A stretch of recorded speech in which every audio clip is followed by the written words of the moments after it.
Thank you, Deputy Presiding Officer. I really want to make just 2 points in this debate.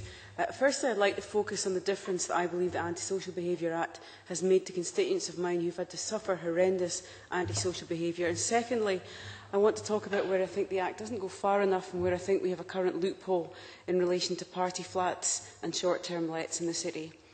Like others in this chamber, as an MSP, I have had countless numbers of people asking for my help, wanting to know what I can do. And before the Antisocial Behaviour Act came into effect, all I could really do was refer them to the police and hope that the behaviour would be so appalling that the police would be there within the 10 minutes to see the behaviour taking place, and that the police would accept it was behaviour that actually needed to be challenged and needed to be legally challenged. And as we all know, before the Act, there weren't the powers, there wasn't the ability to actually really get action. And I do believe, along with many colleagues in the chamber, that prevention is clearly the best option. It clearly is the first option in principle. But it is not a great deal of help to many of my constituents once the actual antisocial behaviour is happening to them and to their family and to their community.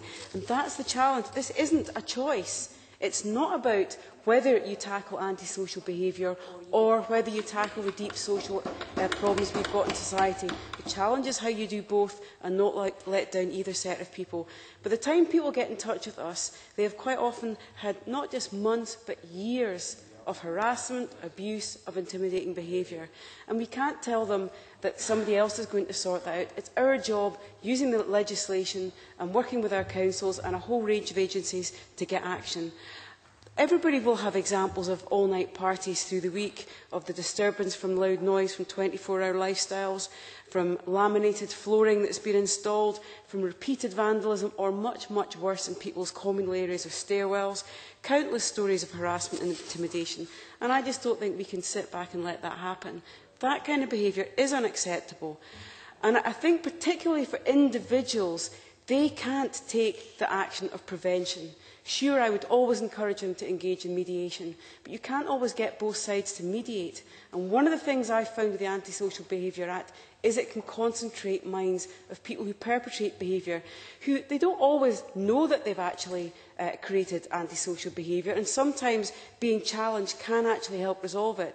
But for many, many more cases, even being challenged isn't enough, and people need to know there are consequences. And I know that the threat of eviction or an ASBO is very powerful and does actually change behaviour. It doesn't automatically change behaviour, and it doesn't always do it overnight, but it can concentrate minds, and it also sends a message out to people that their experience is something that needs to be addressed.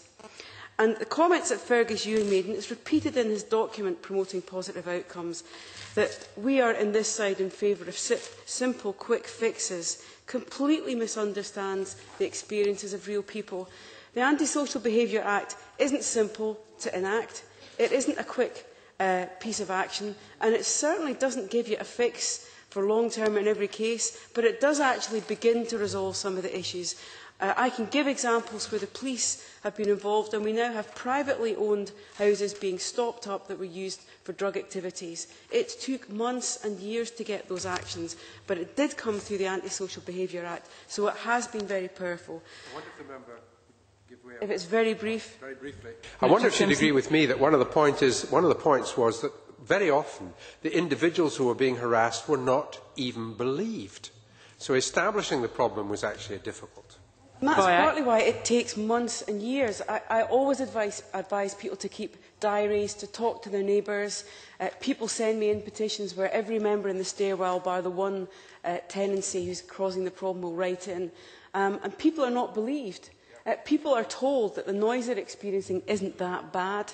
They're told that the intimidation and abuse isn't really happening to them. I have somebody who came to me last week who's experienced mental health, who's had fantastic support from agencies in the city, who is now being intimidated and harassed, not by one but by two other tenants in the stair that he lives in.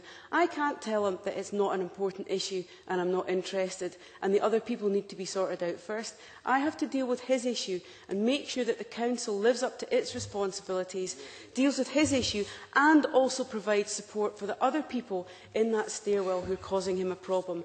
And he has been successful in tackling his mental health issues. He's now being set back because he's intimidated and he's afraid where he lives, in the one place that should be his safe harbour. It should be the place where he can go and shut the door and know he's going to be able to live safely, and he knows that that's not the case. That isn't acceptable. People need support. So I think what we need to do is to focus on that support. The other point I wanted to raise was about short-term party lets. It's a big issue in Edinburgh. I asked Alec Neil about the issue this morning, and I was disappointed with his response. There's a current issue where landlords aren't required to register their property with the council. It makes it difficult for antisocial behaviour to be tackled. It makes it difficult for residents to complain to the right person.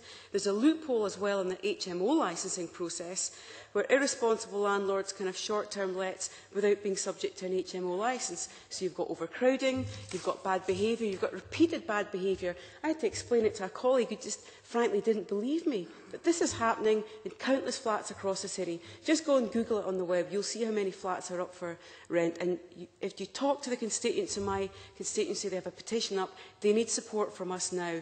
They don't need to be told that simple short-term quick fixes aren't what's needed. They do need a fix, and they need our support. And we need to look at how the legislation can help them, not say it's irrelevant.